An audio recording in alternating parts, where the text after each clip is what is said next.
हाँ तो मेरे प्यारे बच्चों, आज हम आपके लिए लेकर आ गए हैं क्लास 8 सुगम विज्ञान का चैप्टर नंबर 1, जिस चैप्टर का नाम है फसल उत्पादन एवं प्रबंधन। इस चैप्टर का जो प्रश्न है वो अति लघु उत्तरीय और लघु उत्तरीय दोनों हम लोग इस वीडियो में कंप्लीट करने वाले हैं। तो आप लोग वीडियो को पूरा लास्ट तक जरूर देखिएगा और काफ़ी अच्छे तरीके से एकदम आसान भाषा में हम लोग आपको बताने वाले हैं। और वीडियो समाप्त होने के बाद हम आपको पीडीएफ भी देंगे। पीडीएफ के लिए आप इसी जो है क्वेश्चन के हर पेज में आपको एक नंबर मिलेगा, उस नंबर को आप नोट कर लें और उस पर आप जो है हाई मैसेज करें, उस पर हम आपको पीडीएफ भी देंगे। तो चलिए हम लोग शुरू करते हैं। सबसे पहले हम लोग देखते हैं क्वेश्चन नंबर 1। तो क्वेश्चन नंबर 1, और एक रिक्वेस्ट है आपसे, अगर आप पहली बार देख रहे हैं, अगर अभी तक चैनल को सब्सक्राइब नहीं किए हैं तो प्लीज चैनल को सब्सक्राइब जरूर कर लीजिएगा। तो चलिए क्वेश्चन नंबर 1 देखते हैं। क्वेश्चन नंबर 1 में कहता है,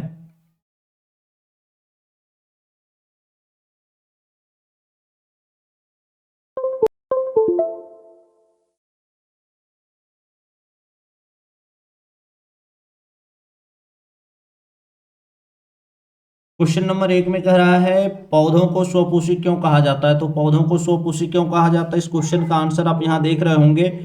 हरे पौधे अपना भोजन स्वयं बनाते हैं, इस कारण इन्हें स्वपोषी कहा जाता है ना। पौधों को स्वपोषी क्यों कहा जाता है, तो हरे पौधे अपना भोजन स्वयं बनाते हैं, इस कारण इन्हें स्वपोषी कहा जाता है। क्वेश्चन नंबर ये आपका एक कंप्लीट होता है। क्वेश्चन नंबर 2 जो है आपका आपके सामने है। क्वेश्चन नंबर 2 में कह रहा है किन्हीं 3 दलहन फसलों के नाम लिखें। किन्हें 3 दलहन फसलों के नाम लिखें। तो 3 दलहन फसल जैसे आपका हो गया मूंग, है ना, मूंग, उड़द, मसूर, ये आपका हो गया 3 दलहन फसल का नाम। चलिए, उम्मीद करते हैं आप अच्छी तरह से समझ रहे होंगे। चलिए क्वेश्चन नंबर 3 देखिए। क्वेश्चन नंबर 3 जो है बाबू कह रहा है ना, कहता है रबी फसल को किस ऋतु में लगाया जाता है। तो रबी फसल को किस ऋतु में लगाया जाता है, तो रबी फसल को शीत ऋतु में लगाया जाता है ना। रबी फसल को शीत ऋतु में लगाया जाता है। चलिए क्वेश्चन नंबर 4 को हम लोग देखने वाले हैं। क्वेश्चन नंबर 4 देखिए, कह रहा है किन्हीं 3 अपघटकों के नाम लिखें। किन्हीं 3 अपघटकों के नाम लिखें। तो 3 अपघटक बच्चों आपका 3 अपघटक इस प्रकार है। यहाँ चलिए किस प्रकार लिखा गया है, यानी इस प्रकार है ना। चलिए देखिए, जैसे हुआ जीवाणु, दूसरा आपका कवक, तीसरा आपका प्रोटोजोआ। यानी 3 अपघटकों का नाम अगर आपसे कहा जाए तो जीवाणु, कवक, प्रोटोजोआ। अब देख रहे होंगे आप इस क्वेश्चन के नीचे, है ना, क्वेश्चन के नीचे आपको, है ना, कह रहा है मैट्रिक परीक्षा की बेहतरीन तैयारी के लिए मोहित कुमार GCC से जुड़े। और ये आपका मोबाइल नंबर है। आप अगर वीडियो को देख रहे हैं, अगर आपको वीडियो की यानी पीडीएफ, है ना, ये पीडीएफ अगर चाहिए आपको तो आप इस नंबर पे जो है आई करें, हम आपको पीडीएफ भी प्रोवाइड करेंगे। तो चलिए क्वेश्चन नंबर आपके सामने आ रहा है 5। क्वेश्चन नंबर 5 में देखिए क्या कर रहा है, कल्टीवेटर का उपयोग क्यों किया जाता है। तो कल्टीवेटर का उपयोग क्यों किया जाता है,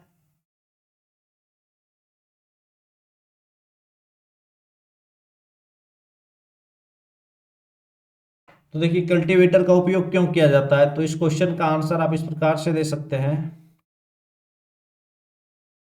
कहता है कल्टीवेटर का उपयोग इसलिए किया जाता है कि इस यंत्र के उपयोग से खेतों की जुताई में श्रम तथा समय दोनों की बचत होती है।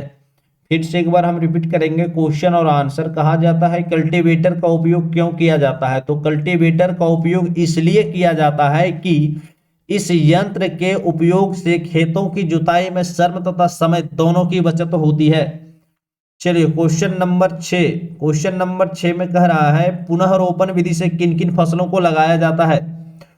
पुनः रोपण विधि से किन किन फसलों को लगाया जाता है, तो इस क्वेश्चन का आंसर होगा आपका पुनः रोपण विधि से धान, टमाटर, प्याज, मिर्च, बैगन आदि उगाया जाता है। जैसे कि ये सब पुनः रोपण विधि से लगाने वाले फसल है ना। जैसे ये हुआ धान आपका, टमाटर हुआ, प्याज हुआ, ये सबको हम लोग लगाते हैं फिर से, यानी एक बार जो है वहां से फिर उखाड़ करके दूसरी जगह फिर से इसको हम लोग लगाते हैं, यानी पुनः रोप देते हैं। चलिए क्वेश्चन नंबर 7। क्वेश्चन नंबर 7 में कह रहा है राइजोबियम जीवाणु कहाँ पाए जाते हैं। तो राइजोबियम जीवाणु कहाँ पाए जाते हैं, तो इस क्वेश्चन का आंसर आपके सामने है। राइजोबियम जीवाणु फलीदार फसल के जड़ों पर पाई जाने वाली ग्रंथियां, है ना, या ग्रंथियों में पाई जाती है। फिर से हम बोलेंगे एक बार, कहा जाता है राइजोबियम जीवाणु फलीदार फसल के जड़ों पर पाई पाई जाने वाली ग्रंथियों में पाई जाती है। चलिए क्वेश्चन नंबर 8, क्वेश्चन नंबर 8 में कहा जाता है हुमस क्या है। तो इस क्वेश्चन का आंसर होगा भूरे काले रंग का पदार्थ जो जैव पदार्थों के गलने सड़ने से बनता है हुमस कहलाते हैं, है ना। भूरे काले रंग का पदार्थ जो जैव पदार्थों के गलने सड़ने से बनता है हुमस कहलाते हैं। क्वेश्चन नंबर आपके सामने आ रहा है 9, क्वेश्चन नंबर 9 में कहा रहा है कि किन्हीं 3 खरपतवारों के नाम लिखें, किन्हीं 3 खरपतवारों के नाम लिखें। तो वो 3 खरपतवार आपके सामने है, कंटेला, खट्टी बुट्टी और तीसरा आपका आता है बथुआ। यानी ये सब फसलों में खरपतवार के नाम से जाना जाता है ना। यानी ये फसल में जो होता है खरपतवार के नाम से जाना जाता है। यानी आप जो फसल लगाए हैं वो ना हो करके उसमें और ये हो जाता है, जैसे कंटेला हुआ, खट्टी बुट्टी हुआ, बथुआ हुआ, ये आपका 3 खरपतवार आता है। चलिए अगला जो क्वेश्चन आता है आपके सामने, क्वेश्चन नंबर 10, क्वेश्चन नंबर 10 में कह रहा है फलों तथा सब्जियों का भंडारण कहाँ किया जाता है। तो फलों तथा सब्जियों का भंडारण कहाँ किया जाता है, तो इस क्वेश्चन का आंसर हम इस प्रकार से देंगे, फलों तथा सब्जियों का भंडारण शीतागार में किया जाता है ना। फलों तथा सब्जियों का भंडारण कहाँ किया जाता है, तो शीतागार में किया जाता है। ये आपका करेक्ट आंसर होता है। चलिए ये इस प्रकार से आपका अति लघु उत्तरीय प्रश्न खत्म होता है। और अब जो है इसके नीचे आपका ये लघु उत्तरीय प्रश्न है। लघु उत्तरीय प्रश्न में देखिए क्वेश्चन नंबर 1,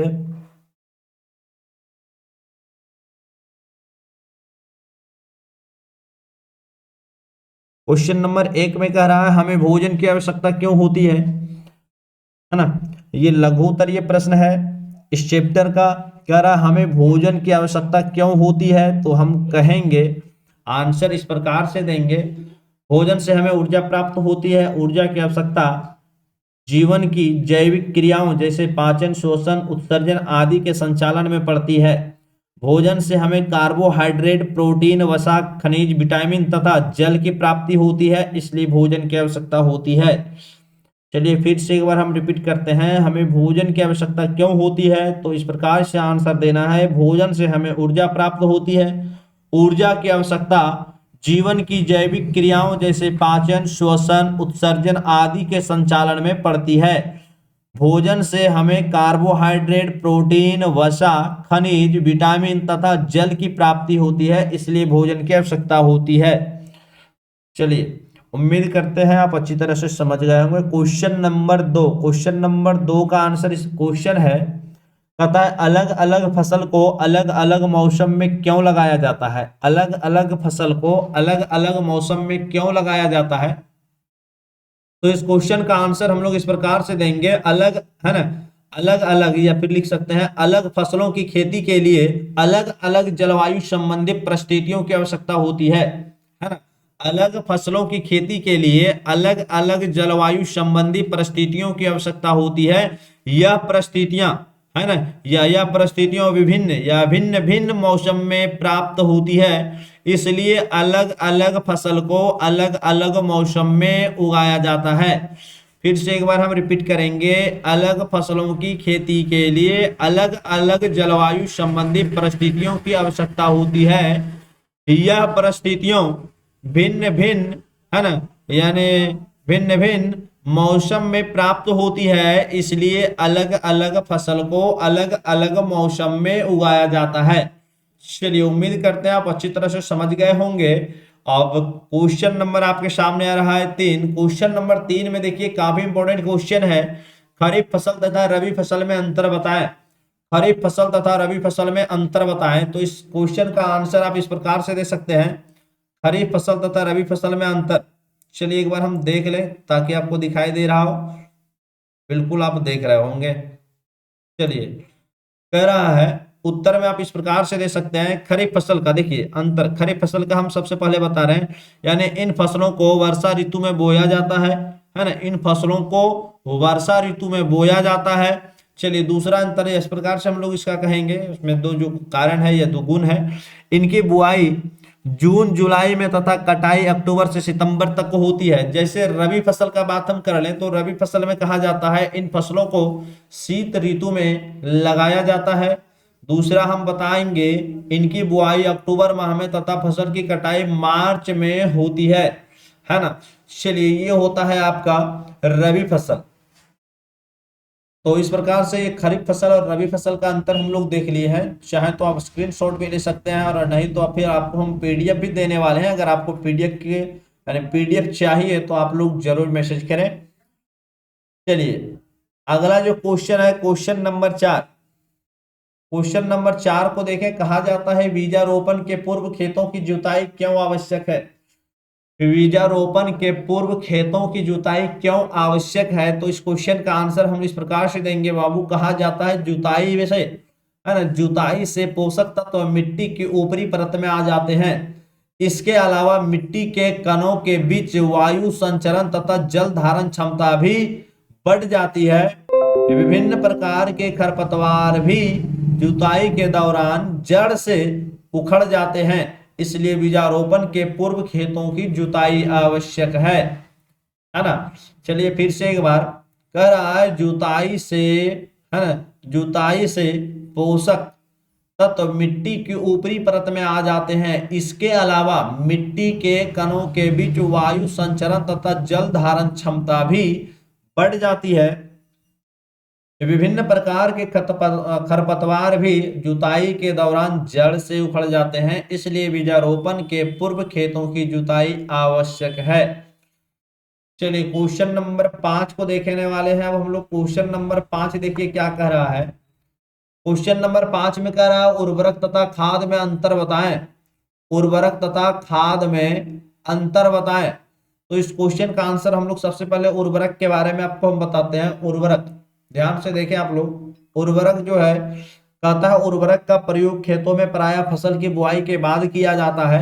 दूसरा हम इसका बता सकते हैं इस प्रकार से पोटेशियम प्रचुर मात्रा में होते हैं, है ना। ये उर्वरक का है।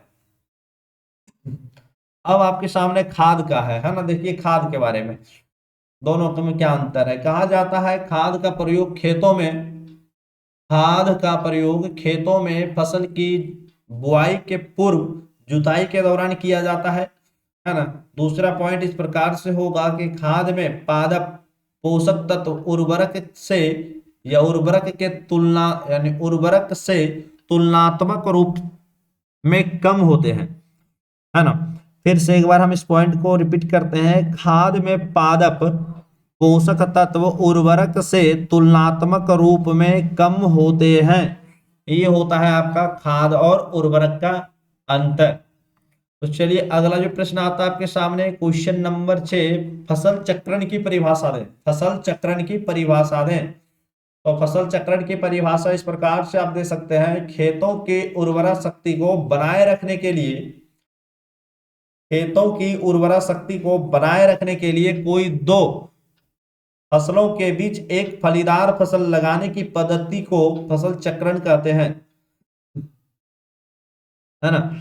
खेतों की उर्वरा शक्ति को बनाए रखने के लिए कोई दो फसलों के बीच एक फलीदार फसल लगाने की पद्धति को फसल चक्रण कहते हैं। अगला जो प्रश्न है आपके सामने है क्वेश्चन नंबर 7। कह रहा है सहजीवन क्या है। सहजीवन क्या है, थोड़ा सा लॉन्ग आंसर होता है इसका। जैसे सहजीवन क्या है तो हम कहेंगे कि फलीदार फसल के जड़ों पर ग्रंथियां और ग्रंथियों में राइजोबियम नामक जीवाणु पाए जाते हैं। यह ग्रंथियां से अपना भोजन प्राप्त करते हैं तथा उसी में वास स्थान बनाए रखते हैं। इसके बदले में जीवाणु वायुमंडल में उपस्थित नाइट्रोजन गैस का स्थिरीकरण कर इसे नाइट्रोजन के यौगिकों में परिणत कर देते हैं, जिससे मिट्टी की उर्वरा शक्ति में वृद्धि होती है। इस प्रकार ग्रंथियां तथा राइजोबियम के बीच पाई जाने वाली लाभदायक साझेदारी को सहजीवन कहा जाता है। थोड़ा सा लॉन्ग आंसर है, आप लोग एक बार फिर से समझे, फिर से एक बार रिपीट करते हैं। फलीदार फसल के जड़ों पर ग्रंथियां और ग्रंथियों में राइजोबियम नामक एक जीवाणु पाए जाते हैं। यह ग्रंथियां से अपना भोजन प्राप्त करते हैं तथा उसी में वास स्थान बनाए रखते हैं, यानी उसी में ये लोग रहते हैं, है ना। यानी ये उसी में रहते हैं, वास स्थान बनाए रखते हैं। इसके बदले में जीवाणु वायुमंडल में उपस्थित नाइट्रोजन गैस का स्थिरीकरण कर इसे नाइट्रोजन के यौगिकों में परिणत कर देते हैं, जिससे मिट्टी की उर्वरता में वृद्धि होती है। इस प्रकार ग्रंथियां तथा राइजोबियम के बीच पाई जाने वाली लाभदायक साझेदारी को सहजीवन कहा जाता है। अगला जो क्वेश्चन आपके सामने है क्वेश्चन नंबर 8। क्वेश्चन नंबर 8 में देखिए क्या कह रहा है। क्वेश्चन नंबर 8 में कह रहा है फसलों के लिए सिंचाई क्यों आवश्यक है। फसलों के लिए सिंचाई क्यों आवश्यक है। तो इस क्वेश्चन का आंसर इस प्रकार से हम लोग दे सकते हैं। फसलों की उचित वृद्धि तथा विकास के साथ साथ फसलों के जैविक क्रियाओं, है ना, जैविक क्रियाओं जैसे बीजों का अंकुरण, प्रकाश संश्लेषण, अवशोषण, रसारोहण, वाष्पोत्सर्जन आदि के लिए सिंचाई की आवश्यकता होती है। फिर से एक बार, अतः है फसलों की उचित वृद्धि तथा विकास के साथ साथ फसलों के जैविक क्रियाओं जैसे जीवों का अंकुरण, बीजों का अंकुरण, प्रकाश संश्लेषण, अवशोषण, रसारोहण, वाष्पोत्सर्जन आदि के लिए सिंचाई की आवश्यकता होती है। चलिए नेक्स्ट क्वेश्चन आपके सामने आता है क्वेश्चन नंबर 9। क्वेश्चन नंबर 9 में कह रहा है सिंचाई के पारंपरिक तरीकों को बताएं। सिंचाई के पारंपरिक तरीकों को बताएं। तो इस क्वेश्चन का आंसर हम इस प्रकार से देंगे कि सिंचाई के परंपरागत तरीकों जैसे हिरणी, कोमा, चेन पंप, है ना, ढेकली, रहट द्वारा खेतों में जल उपलब्ध कराया जाता है। इन पारंपरिक तरीकों में पालतू जानवरों तथा मजदूरों का उपयोग किया जाता है। उम्मीद करते हैं आप समझ गए होंगे। अगला जो प्रश्न आता है आपके सामने क्वेश्चन नंबर 10। क्वेश्चन नंबर 10 में जो कह रहा है प्रश्न वो है खरपतवार नियंत्रण क्यों आवश्यक है। खरपतवार नियंत्रण क्यों आवश्यक है। तो इस क्वेश्चन का आंसर इस प्रकार से देंगे हम लोग, यानी खरपतवार वैसे अवांछित पौधों को कहा जाता है। खरपतवार वैसे अवांछित पौधों को कहा जाता है जो खेतों में फसलों के साथ साथ स्वतः उग जाते हैं, है ना, यानी फसलों के साथ वो लोग स्वतः उग जाते हैं।